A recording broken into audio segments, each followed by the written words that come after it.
तुम्हा सर्वांना रामनवमीच्या खूप खूप शुभेच्छा. श्रीराम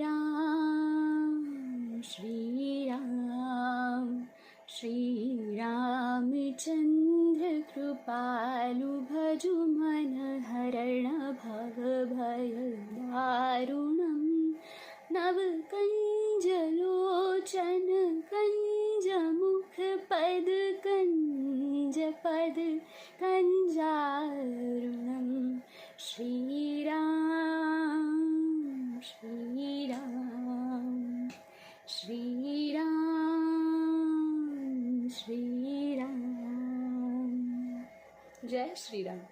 हे भजन, ही रामस्तुती तुम्ही आता सध्या सोशल मीडियावरती नक्कीच पाहिली असेल आणि ऐकली असेल. पण मला आठवतं आहे की इयत्ता 2री किंवा 3रीत असताना मी वरळीच्या ज्या मराठा हायस्कूल शाळेमध्ये होते, तिथे आम्हाला माधवी पवार नावाच्या एक संगीत शिक्षिका होत्या. त्या आम्हाला संस्कृतही शिकवायच्या, श्लोक पठण शिकवायच्या. त्यानंतर बरेच कार्यक्रम व्हायचे शाळेतनं किंवा इंटर स्कूल काही कॉम्पिटिशन्स असतात, त्यासाठी आमच्या शाळेतनं बऱ्याचदा या कलागुणांना प्रोत्साहन नेहमीच दिलं जायचं वाळिंजकर मॅडमकडून. तर प्रेमपुरी आश्रम जे आहे आपलं मलाबार हिल्समध्ये, तिथे रामनवमीच्या दरम्यान एक भजन स्पर्धा असते, दरवर्षी असते.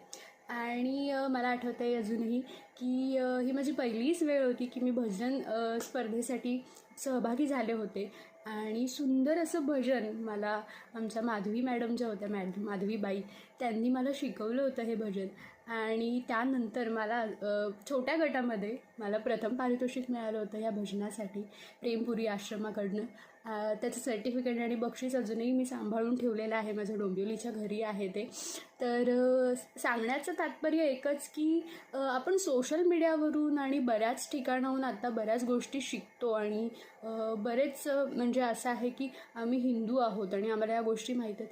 पण बऱ्याच गोष्टी आहेत ना, जे आपल्याला लहानपणापासूनच एक बालकडू दिलं जातं, त्या गोष्टींचं लहानपणापासूनच आपल्यावर संस्कार केले जातात. ते आईवडीलही करतात, शिक्षकही करतात. पण करेक्ट शाळा आपण चूज करणं खूप गरजेचं आहे.